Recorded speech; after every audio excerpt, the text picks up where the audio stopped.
Baik tuan-tuan, kita sambung pengajian kitab Al-Kabair, dosa-dosa besar. Khianat, penipu. Firman Allah Subhanahu wa taala, a'udzu billahi minasyaitonir rajim.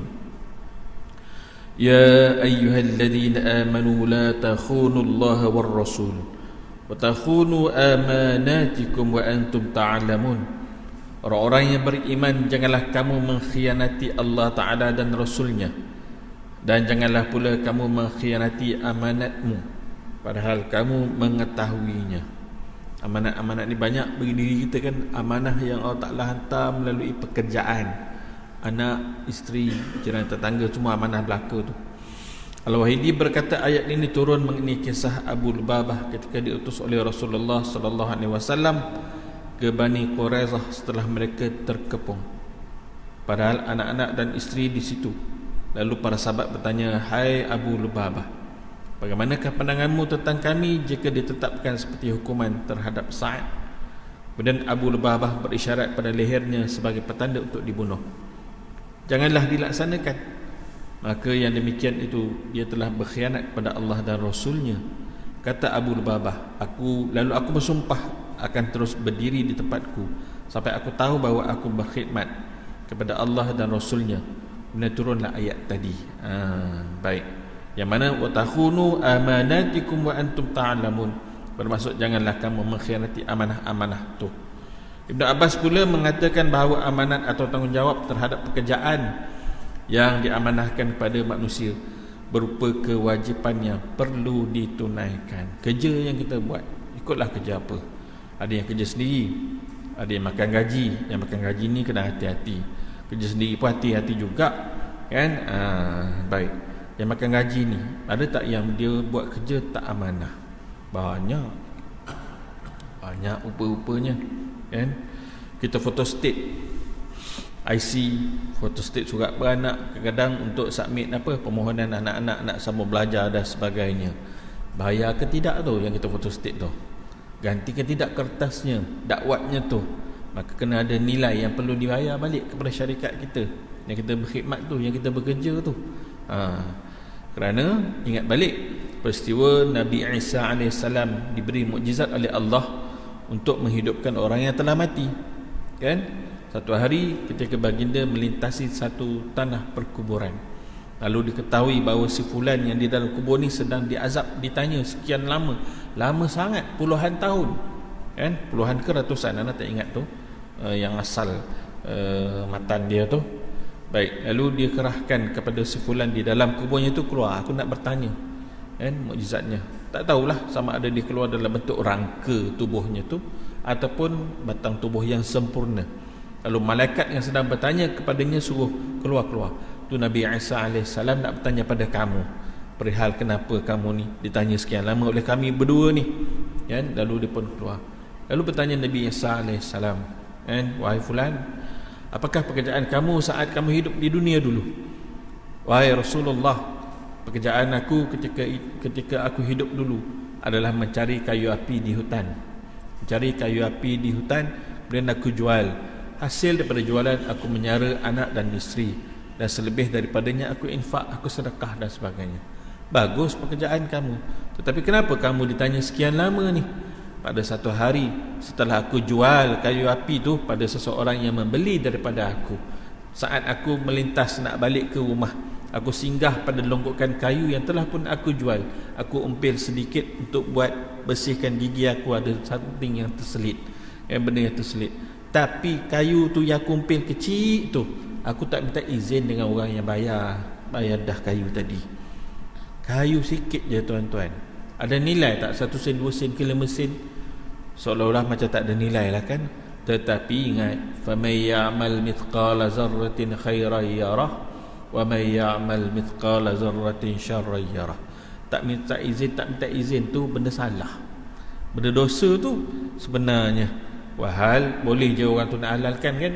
Kalau kita RM1, alah halal je lah RM1. Ini sampai RM1 tak? Mungkin 5 sen pun tak sampai pun. Tetapi perkiraannya punyalah. Islam tu nak sifat tu biar betul-betul adil. Orang punya tetap orang punya, bukan kita punya. Gitu kena tanam tu. Benda ni tuan-tuan, tanam dalam diri kita, tanam dalam diri anak dan isteri kita. Biar tidak ada satu pun rezeki yang dibawa balik ke rumah tu yang haram.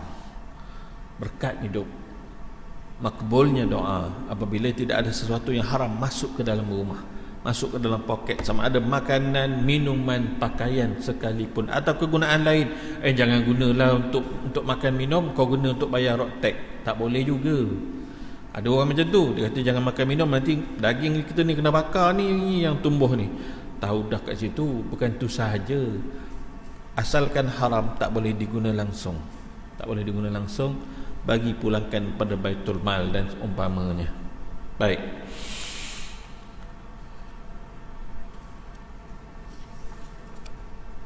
Nabi sallallahu alaihi wasallam juga bersabda, ayatul munafiq salas idza haddatha kadzaba wa idza wa'ada akhlafa wa idza tumina khana. Ada 3 tanda orang munafik. Walaupun dia solat, walaupun dia puasa dan mengaku bahawa dia seorang muslim. Dan jangan orang salah faham, kau Tuhan ke nak tuduh-tuduh orang tu munafik? Tak, ini hadis Nabi beritahu, suruh sampaikan pada orang. Ada juga orang setengah orang macam tu. Kau pandai-pandai nak judge orang, bukan judge ni, pesanan ni. Ada orang macam tu. Tetapi jika bercakap ia dusta, walaupun dia solat, walaupun dia puasa, walaupun dia mengaku dia muslim, tetapi dia berdusta, berbohong pada mulut, berbohong pada tangan, dia menulis klaim dan sebagainya, klaim yang melebihi daripada yang sebetulnya. Kan? Overtime, betul ke overtime tu? Ke orang lain punch card, kan? Lepas tu kau raih uyup pergi shopping, kan? Macam-macam berlaku. Banyak punch card awal-awal, ataupun orang lain punch card kan, sepatutnya masuk pukul 8, dah tak sampai-sampai, dah pukul 5 petang, 4 petang, 3 petang ni, kan? Rupanya dah di hospital dah. Kenapa? Orang lain yang punch card rupa-rupanya. Kawan tu terbabas, masuk dalam semak samun, motornya, superbike-nya dan sebagainya. Tipu daya dunia kena dah kat situ. Rupanya selama ni overtime tu lah support dia untuk beli superbike yang diidamkan tu. Tu dia terpedaya dengan nikmat dunia. Tengok oleh sedap motor ni, aku pun nak juga. Mulalah buat benda yang tak mencukupi, nak dicukupkan. Itu antara fitnah dia, tarikan dunia yang menarik-narik nafsu kita. Best, enjoy masuk dalam semak samun, enjoy ke? Siapa nak menjawab tu?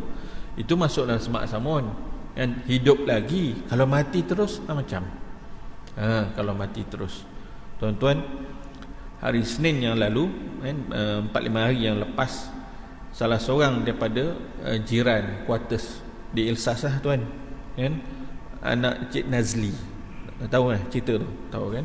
Dia buat kerja di site tepi jalan di Kuala Lumpur. Lampu semua siap cukup, kan? Kawasan construction tu lebih kurang macam tu lah. Ada benda yang perlu dibuat kajian kat situ. Kod semua, safety semua siap semua. Tetapi nak malang tidak berbau, kan? Sondolnya seorang Chinese lady, plate number B apa benda tak ingat Ana, kan? Sondol melambung dia, kan? Kemalangan hari Isnin malam, hari Rabu pagi meninggal dunia lebih kurang pukul 9.30-10 macam tu lah, kan? Baru saja berkahwin Januari hari tu. Mungkin ada baby kot dalam kandungan isterinya, kita tak tahu lah, kan? Sekejap je, mudahnya kematian. Allahu Akbar. Seorang yang baik pula tu. Baik, kita tak tahu apakah saat kita nak mati nanti tu kita tengah buat benda baik ke benda buruk. Tu tengah buat benda baik tu, cari nafkah untuk menyara keluarga yang baru dibina, ya tu kan? Umumnya nampak baik begitu, kan? Memang mudah-mudahannya baiklah sangkaan kita, dan dia pun memang orang yang baik-baik. Kita bagaimana? Kita analisa diri kita, kan? Sebab setiap orang akan diuji, apakah kamu akan kekal hingga ke hujung tu buat baik, ataupun kamu jatuh saat kamu perasan kamu dah baik dah. Kita jangan sangka kita dah baik, tapi kita boleh sebut apa? Aku sedang berusaha untuk menjadi baik. Gitu deh. Baik. Kemudian apa benda lagi? Jika berjanji ia abaikan, dan jika diberi amanah ia khianat. Jangan. Kalau terlibat dengan kontrak, sempurnakan kontrak dengan betul. Kalau bahannya A, sempurnakan bahannya A. Jangan diubah suai dan sebagainya.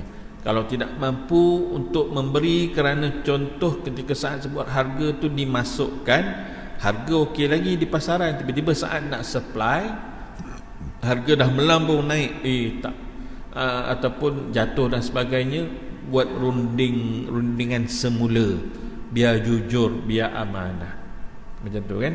Tiba-tiba kita pergi tukar bahan dan sebagainya, tak boleh lah, tak boleh lah. Dalam TMB, umpama contoh, supply barang tu, supply barang ni, supply kabel bawah tanah, besar-besar kabelnya tu, ada lah besar-besar pipe macam ni lah. Kabel besar-besar tu kan, dah supply asyik meletup aja dalam tanah, asyik meletup di dalam tanah kan. Kawasan kilang tak dapat bekalan elektrik, kawasan rumah tak dapat bekalan elektrik. Datanglah tim bahagian research, potong lebih kurang dalam 2 meter 3 meter macam tu, buat kajian NDT, non-destructive testing, terhadap bahan-bahan yang ada dalam kabel tersebut, betul tak mengikut piawai yang ditetapkan di dalam sebuah harga ataupun tender yang berjuta-juta tu. Cek punya cek, tengok-tengok menggunakan alat yang canggih tu, banyak yang kurang daripada yang sebenar. Semak apakah betul syarikat ini memiliki sijil sirim seperti mana yang disyaratkan. Tengok ada, sabar dulu, original ke tak sijil sirim tu. Cek dengan sirim pula, palsu, kena lagi kat situ. 2 kali tipu, supply barang tipu, sijil pun tipu. Lagi malang pemimpin pun tipu sijil, lagi haram. Teruk betul. Jadi buat kerja ke, nak ikut kemewahan apa benda pun, ikutlah ukuran baju di badan sendiri sebenarnya, gitu kan. Kalau tidak, nanti kita akan jadi rosak. Baik, seterusnya dosa yang ke-40, mengungkit pemberian. Dah bagi dah, nak minta balik ke? Contoh firman Allah Subhanahu wa taala, a'udzubillahi minasyaitonir rajim, ya ayyuhalladzina amanu la tubtilu shadaqatikum bil manni wal adha. Wahai orang-orang yang beriman, janganlah kamu membatalkan sedekahmu dengan cara mengungkit-ungkit habis. Lebur tak ada apa dah sedekah yang kita bagi tu, dan menyakitkan hati orang yang menerima sedekah. Ni maknanya orang yang menerima tu fakir miskin lah, bukan yang menerima tu penipu. Sebab ramai juga penipu, yang tu kita ungkit memang padan lah pun, sebab kita kena tipu rupanya, memang kan standard lah. Tapi orang yang layak menerimanya, tiba-tiba kita argue balik itu ini dan sebagainya, tak ada guna apa dah sedekah kita tu, dia jadi pemberian yang tidak ada manfaat pahala pun. Al-Wahidi berkata, yang dimaksudkan dalam ayat tadi ialah mengungkit-ungkit apa yang pernah diberikan kepada orang lain. Kadang-kadang kawan sama kawan pun bagi hadiah dan sebagainya, tiba-tiba kita diuji, ada berlaku perselisihan faham, minta balik pun ada juga. Ataupun orang yang di-offer untuk dinikahi oleh seorang untuk nikah bersama dengan seorang janda. Ini awas, ini banyak berlaku tuan-tuan kan. Sahabat ana hakim syar'i di Perak, dia kata kes macam ni banyak sangat Syekh. Apa dia? Janda ataupun andartu lah, anak dara tua kan, umur dah 40 ke 37 ke 38 39 40 45 ikutlah.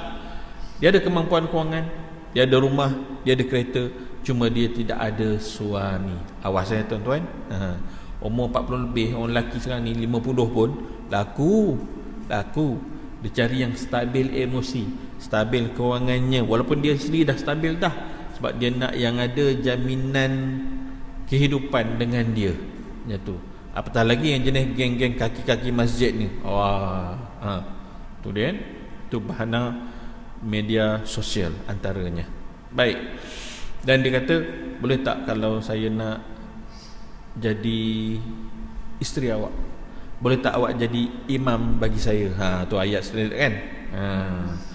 Awak tak perlu bayar apa-apa, semua saya tanggung, saya bagi pada awak, dan gunakanlah duit tu awak pinang saya.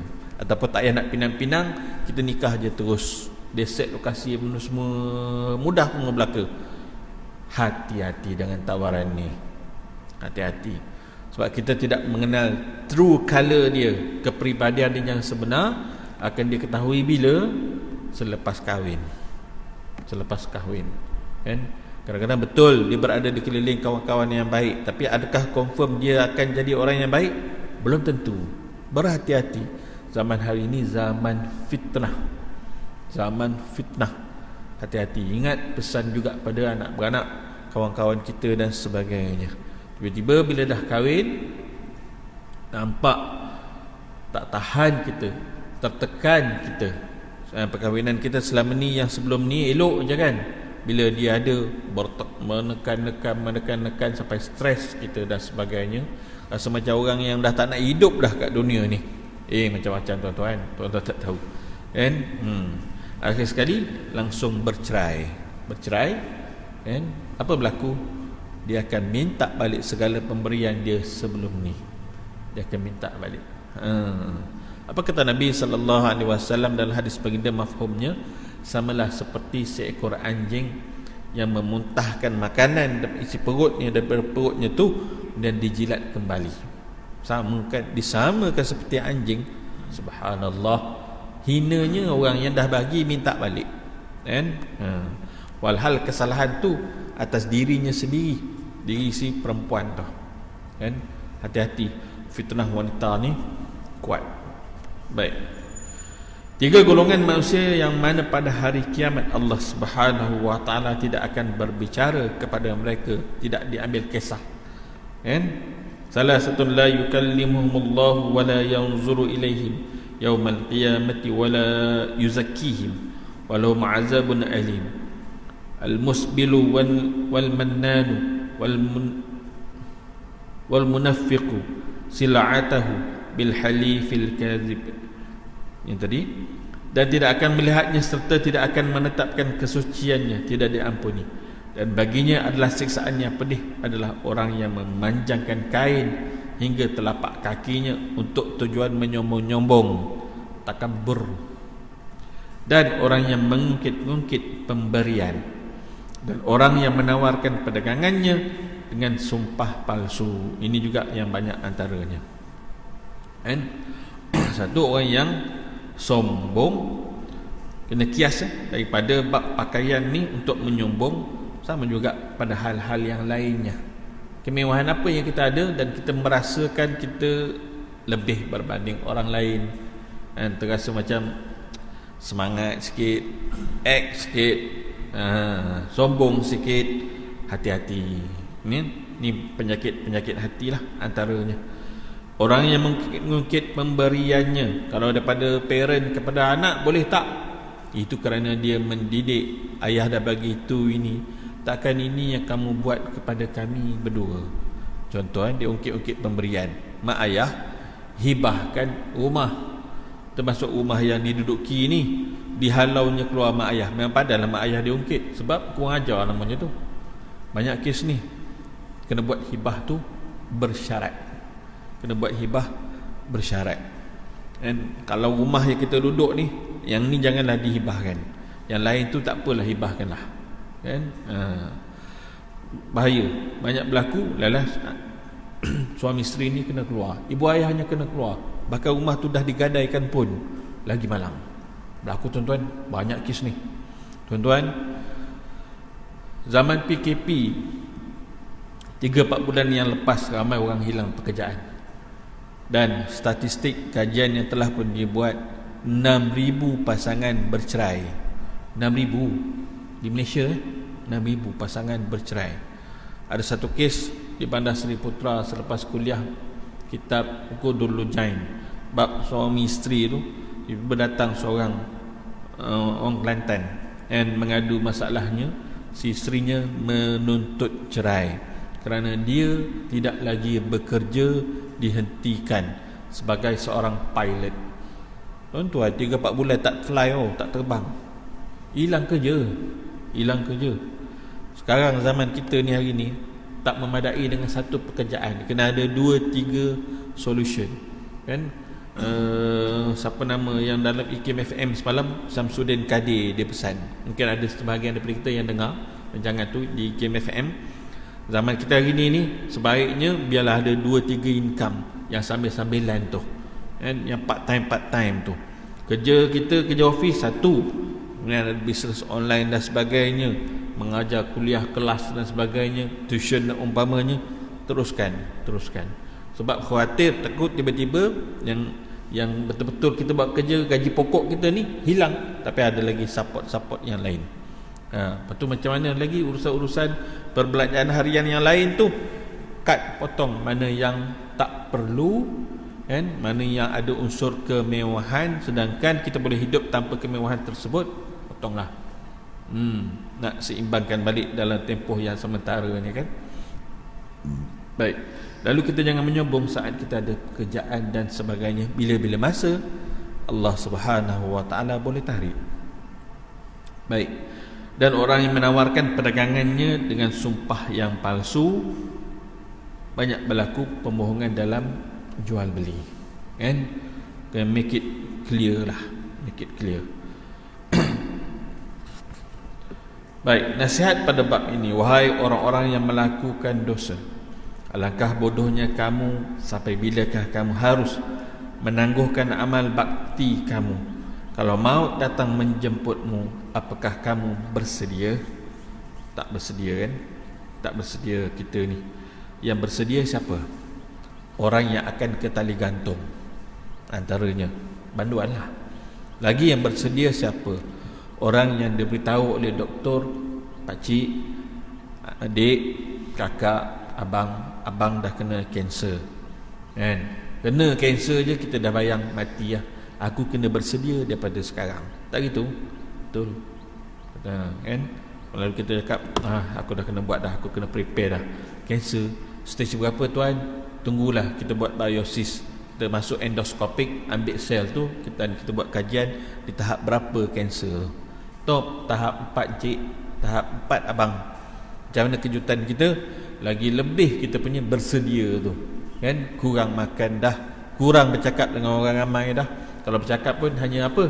Minta ampun, minta maaf, minta halal. Apa yang aku buat selama ni, aku ada tersalah, sama ada secara yang sedar ataupun aku tak sedar, sama ada yang kau tahu ataupun yang kau tak tahu. Aku minta ampun, aku minta maaf. Kemudian dia banyak solat taubat, menunggu tarikh seperti mana yang diberitahu oleh doktor. Pak Mat benci, nyawa Pak Mat lebih kurang 6 bulan sahaja lagi. Oh, menggeletar kita tuan-tuan kan, menggeletar kita. Budak Melaka yang nak jaga tu baru keluar discharge semalam, kanser paru-paru stage 4, baru buat kemo di Hospital Melaka, baru keluar semalam. 4 sesi kemo yang dia kena lalui kan. Dia kemo ni apabila kita dalam proses tu 8 jam dia masuk drip, dia punya ubat tu masuk ikut jarum tu, dia punya fistula tu. Baik, bila masuk tu lebih kurang 6 jam dah mula terasa pedar pada bahagian lidah. Bila kita makan, deri rasa kita kurang. Sebab tu dia akan menyusut badan. Selain daripada sel-sel kita kan diberi ubat yang kuat tu, dia akan rasa macam bahang di bahagian kerongkong dan sebagainya kan. Banyak treatment penjagaan makanan dan umpamanya, banyak nak dijaga, berpantang dan sebagainya. Tapi perlu ambil protein, karbo, perlu teruskan, cuma tak boleh ambil benda yang pedas. Antaranya betul-betul dia anda cari segala maklumat. 2 kanser secara senyap yang datang apabila disedari di stage keempat, iaitu yang pertama kanser usus bagi lelaki. Perempuan pun ada juga, tapi perempuan lebih kepada kanser rahim. Dan kemudian kanser paru-paru. 2 ni pembunuh senyap. Bila dapat tahu stage 4 tu dia stage 4. Kalau kanser payudara stage 2 dah dapat rasa dah. Kalau dia rasa macam ada benjolan keras pejal tu, itu tanda-tanda tu kanser payudara. Tu kan. Baik. Berdasarkan maklumat doktor, lebih kurang 6 bulan saja. Paling-paling ramai yang boleh bertahan hingga 5 tahun. Itu statistik di Malaysia. 2% saja yang boleh bertahan hingga 5 tahun. 98% antara 6 bulan hingga setahun. Apakah kanser ni? Kita cerita sikit side luar daripada subjek kita ni. Apakah kanser ni penyakit keturunan? Jawapan dia sekarang ni macam ya. Si fulan ni, adik ni umur 29 tahun ni, kakak dia pekerja Petronas sebelum ni, kan? Eksekutif di Petronas sebelum ni, meninggal dunia kanser rahim. tak ada anak. Kemudian kakak dia seorang lagi, kakak dia yang sulung, seorang cikgu sekolah, sekarang ni dah kena kanser rahim juga. Dia kanser paru-paru. Tapi apakah maknya ada kanser? Tadi cerita pasal keturunan kan, belum tentu datang daripada mak. Mak tak ada kanser pun, tapi adik-beradik ada. Itu kan. Itu dia. Baik. Jadi kita kena bersedia sebenarnya kematian ni. Maka bersedia tu dengan apa? Taubat. Setiap malam sebelum tidur syahadah la ilaha illallah Muhammadar Rasulullah. Dan nak keluar pergi kerja, la ilaha illallah Muhammadar Rasulullah. Start kereta, start motor, ada kalimah tu, permulaan tu, kan? Baik. Kamu akan berpergian dalam keadaan yang sungguh membimbangkan. Pelbagai bencana yang akan menakutkan di keliling kamu. Kamu ditawan seperti seorang banduan yang dibenci dan akan diseksa seolah-olahnya. Kini barulah kamu menyesal atas dosa yang kamu lakukan. Masa bila ni? Masa kita sedang ditarik nyawa tu. Tuan-tuan, saya pernah berjumpa dengan seorang sahabat, dia meninggal dunia dah pun 2-3 tahun dah. 2-3 tahun yang lepas lah. Apa nama dia? Saya tak sebut lah nama dia. Kena kanser usus. Ketika tu umur dia 45 tahun. Kanser usus ni tuan-tuan, dia boleh jadi macam membusung perut kita ni keras macam tu. Dan dia beritahu ketika saat dia tengah sakit tu, bagi morfin pun tak jalan. Morfin ni untuk mematikan rasa sakit. Sakit tu tetap ada, tetapi nak dimatikan, tak terasa sakit tu, tetapi dia tetap rasa, kan? Yang bubur dalam cup kecil tu, minum macam tu je morfin tu. Dia kata apa? Macam ada 2-3 orang lelaki di sebelah kanan dan 2-3 orang lelaki di sebelah kiri. Tarik usus aku ni ustaz, tarik usus aku ni. Macam itulah rasa sakit dia tuan-tuan. Allahu Akbar. Maknanya masa menahan sakit tu ni keluar air mata tu, punyalah sakit.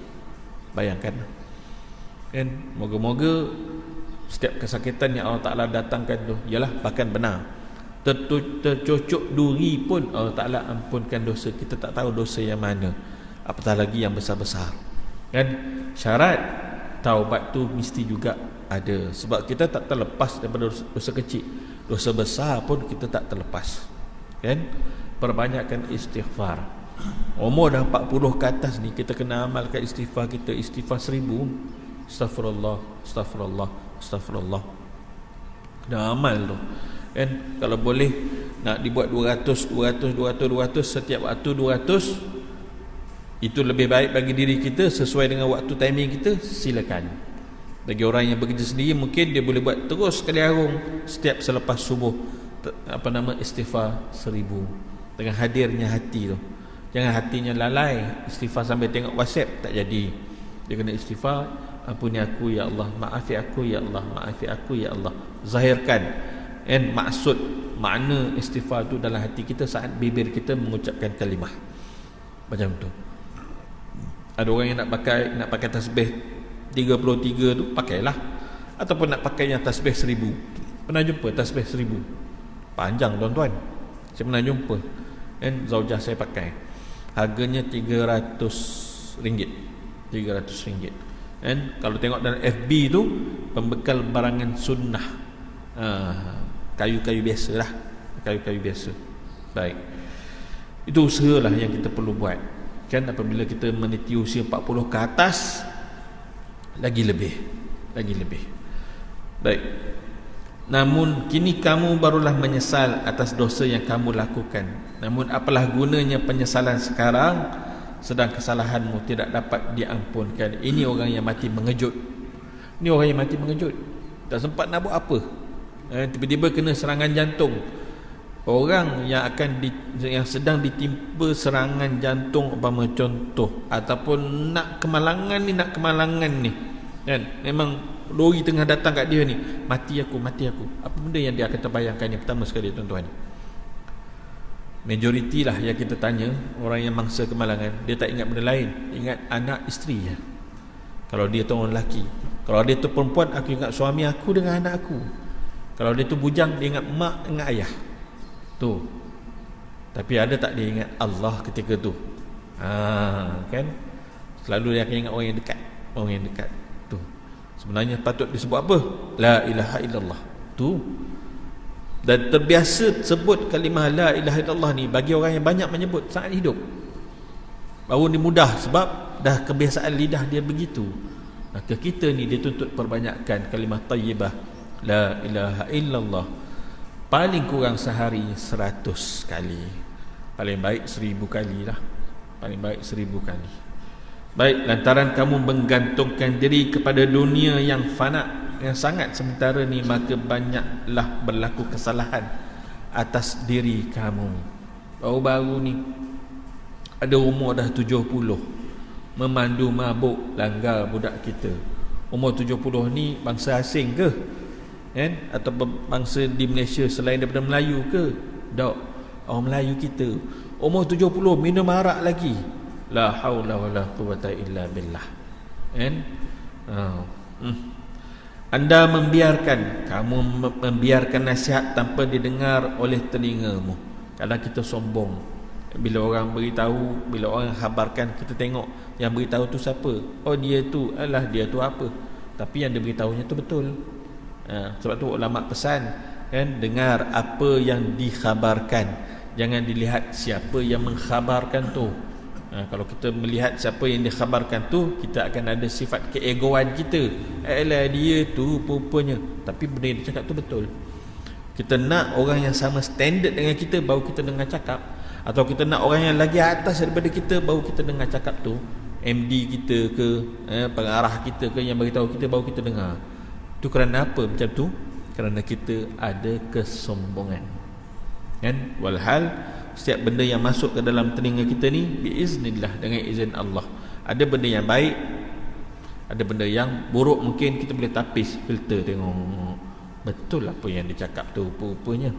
Kan? Cuma kita ni yang keras hati. Di manakah orang yang kamu kasih? Semua ramai dah tinggalkan kita. Di mana tempat mereka? Alam barzah yang sedang kamu hadapi sekarang sama. Di mana kasih fulan yang banyak hartanya, tinggal harta dia pergi. Yang confirm harta yang dia akan guna, yang telah dilaburkan, yang dah diinfakkan masa dia hidup. Kan? Di mana kasih fulan yang tinggi pangkatnya, tinggal pangkat. Tak disebut pun saat talqin. Disebut ke pangkat? Tak disebut nama. Begitu kan? Bukankah mereka telah berada dalam kubur mereka masing-masing seorang diri? Ya, bahkan seorang diri. Betul-betul seorang diri. Siapakah teman di dalam kubur? Al-Quranul Karim. Jangan tinggalkan surah Al-Mulk tiap malam. Jangan tinggalkan. Kan? Amalkan. Jadikan benda tu protein dalam kehidupan kita. Protein dalam batang tubuh kita. Protein apa? Protein kepada rohani kita tu. Kan? Di mana kasih bongkak dan sombong habis. Semua habis. Habis belaka. Bukankah ia telah berangkat terlebih dahulu, tetapi rupa-rupanya ia belum sampai lagi ke penghujung dia. Syurga ke neraka ke? Kan? Orang yang sombong di dunia ni hingga mengaku sebagai Tuhan. Siapa dia? Fir'aun. Kan? Arkitek dia boleh bina bangunan berapa tinggi, tuan-tuan? Apakah setinggi KLCC? Arkitek zaman Fir'aun bina bangunan setinggi 12 kilometer. Masuk akal tak? Tapi itulah yang ada, yang direkodkan. Arkitek zaman dulu kalah arkitek zaman kita hari ni. Jadi jangan nak sombong lah. Ada otai dulu punya otai lagi hebat bangunan yang dibina tu. Subhanallah. Itu yang diceritakan oleh Ustaz Wadi Anwar, ya. Di manakah orang yang bermegah dengan istana besar, tinggal istana. Betapa lemahlah kenikmatan di dunia dahulu yang kini ia terlantar dalam kuburnya, menyesal tidak habis-habis. Di manakah orang yang sering mengangkat dirinya, tak ada apa. Alangkah ajaib ia telah hilang dan bintang bahagianya tidak lagi kelihatan. Di manakah sang raksasa besar, orang yang bongkak sombong tadi, si penyombong yang zalim yang terdahulu itu. Semua harta, kekayaan dan kekuasaan telah dimiliki oleh orang yang lain, kerana dunia ini bersilih ganti, bertukar ganti, keturunan demi keturunan demi keturunan, hinggalah habis. Macam tu kan? Macam mana, apa yang kita atur untuk anak isteri kita? Kefahaman agama. Kefahaman agama, merasa qanaah dengan apa yang kita ada, merasa cukup dengan apa yang kita ada, tetapi tidak menafikan usaha ikhtiar untuk menjadi kaya. Kerana itu juga dituntut supaya apa? Menjadi orang yang mengeluarkan zakat, menjadi orang yang banyak infak pada jalan agama Allah, menjadi orang yang banyak membantu menolong orang fakir, miskin dan sebagainya. Tengok zaman sahabat semua, orang-orang yang hebat dalam perniagaan. Adakah Nabi larang? Tak, kan? Cuma mereka tidak tenggelam dalam harta, kekayaan, kemewahan yang mereka ada. Cuma benda-benda tu di bawah tapak kaki mereka, bukan beraja duduk di dalam hati ni, kan? Bila duduk kat dalam hati, tu yang jadi kerekut, tu yang jadi sombong dan sebagainya. Banyak. Seterusnya akan datang, kita akan membicarakan bab mengingkari takdir. Ramai tak orang ingkar pada takdir ni? Antaranya, mungkin saya pernah cerita kot, ingkar pada takdir hingga membunuh diri, kan? Ada suami yang memberitahu, ni cerita 5-6 tahun yang lepas di Makkah. Dia beritahu kepada isteri dia, sayang, sebenarnya dalam rombongan ramai-ramai ni, minta maaf abang ambil kesempatan nak beritahu di bumi yang suci, bumi yang penuh barakah ni, kan? Dalam ramai 40 orang satu bas bersama-sama dengan kita ni adalah madu bagi sayang. Abang dah nikah di Malaysia sebelum datang ke sini. Terkejut buruk bini ya. Terkejut buruk. Tepat baik, tepat barakah, betul. Tetapi si isteri tadi mengingkari takdir, maknanya protes dengan takdir Allah Subhanahu Wa Taala yang Allah Taala dah tetapkan bagi si suaminya ni dan bagi dirinya hidup bermadu ni. Apa dia buat? 2-3 hari dia diam, orang lain pergi sa'i dan sebagainya, tawaf sunat dan umpamanya, dia duduk kat bilik hotel. Tahu hari yang ketiga ada satu kes jatuh daripada balkoni, rupa-rupanya bunuh diri, terjun. Si perempuan ni, si isteri ni terjun bunuh diri. Diceritakan pada waris terjatuh, yang sebenarnya hasil siasatan membunuh dirinya. Terjun, patah leher ataupun pecah kepala, wallahu alam. Betul kan? Lalu ditanam di luar tanah perkuburan Islam. Ingkar pada takdir, respon dengan cara yang salah. Allah Subhanahu Wa Taala sangat murka, sangat murka. Takdir dalam kehidupan kita tidak boleh lari. Yang muallak, yang berubah-ubah, dan yang memburam, yang tetap daripada Allah Subhanahu Wa Taala. Kelahiran kita bila, dan kematian kita bila? Apakah boleh berubah tarikh kematian? Boleh juga dengan izin Allah. Apabila kita bersedekah, apabila kita menghubungkan silaturahim, apabila kita berlaku baik pada ibu ayah, memanjangkan umur antaranya. Lalu tiba-tiba pendek umur. Walaupun dia pendek umur, katakanlah dia mati, kan, on the dot tu time dia, tarikh dia dan sebagainya, tapi seolah-olah dia hidup lama lagi, dicatatkan pahalanya ke depan sampai macam tu yang diberikan oleh Allah Subhanahu Wa Taala. Cumanya cara kita respon dengan takdir Allah, pertamanya sabar. Yang kedua, respon dengan lunas yang ditetapkan oleh syarak, yang diizinkan oleh syarak. Bukan respon dengan cara memberontak, protes, jadi orang yang malas, jadi orang yang tak nak solat dan umpamanya.